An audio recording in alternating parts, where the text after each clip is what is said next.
All right, welcome back, everyone. We're diving into a movie that, honestly, kind of freaked me out when I was a kid. Oh, yeah. Which one? Terminator 2, Judgment Day. Yeah. I mean, that T-1000 walking through bars and stuff, nightmare fuel. Oh, for sure. Those liquid metal effects were groundbreaking. Still hold up amazingly well, too.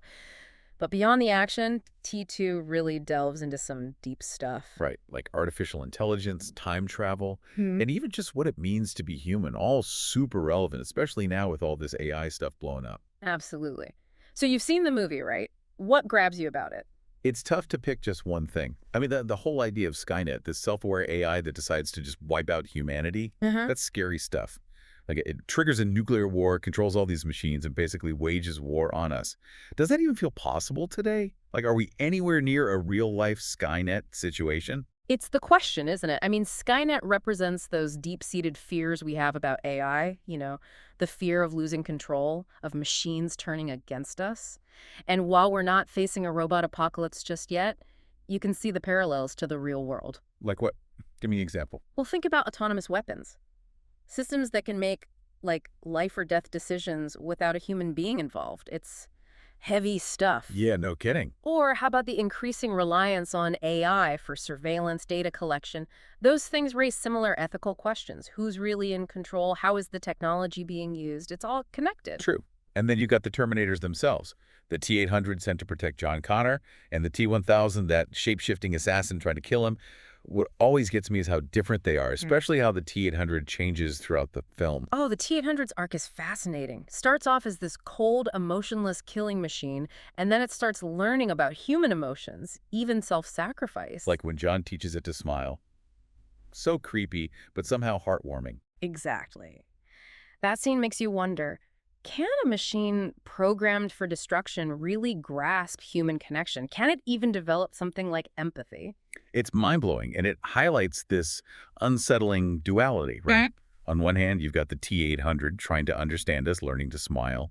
But then on the other hand, you see the sheer destructive power of these machines. It's like a warning, Yeah. about the dangers of AI surpassing human capabilities. Absolutely. It raises this crucial question. If we create super intelligent machines, can we really control them in the long run? Or are we setting ourselves up for some serious consequences, like what we see in the movie? Right. And then to make things even crazier, let's throw time travel into the mix. T2 plays with the idea of predestination. Like, are events already predetermined, or can you actually change the future? This is some heavy stuff, man. It's a classic paradox, right? Predestination has been messing with philosophers' minds for ages.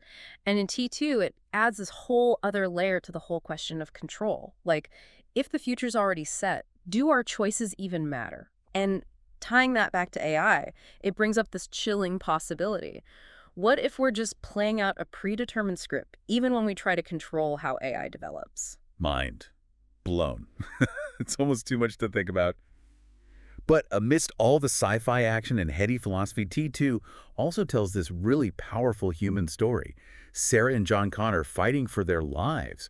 Their bond as mother and son is pushed to the absolute limit, but it's also what keeps them going. Oh, totally. And Sarah Connor's transformation throughout the film is incredible. She goes from this terrified waitress to this absolute warrior, determined to protect her son and prevent this horrible future. It really shows the resilience of the human spirit, the power of, like, a mother's love. Yeah, that's a great point. And it brings us back to the core of T2, doesn't it? It's not just a warning about technology run amok, it's also about the strengths of the human spirit. Courage, compassion, the will to survive. We see it all in this movie. Terminator 2 is a warning, no doubt. It reminds us to be careful with the technology we create. But it also offers a sliver of hope, I think. If AI reflects us, its creators, then the future isn't fixed. We can shape it, use AI for good, protect our values, and hold on to what makes us human. It's definitely a film that sticks with you. So as we wrap up our deep dive here, I really encourage everyone to give T2 another watch with these ideas in mind. What parts resonate with you? What kind of future do you see in a world increasingly shaped by AI? Think about it. Think about it. Thanks for joining us for another deep dive. Until next time.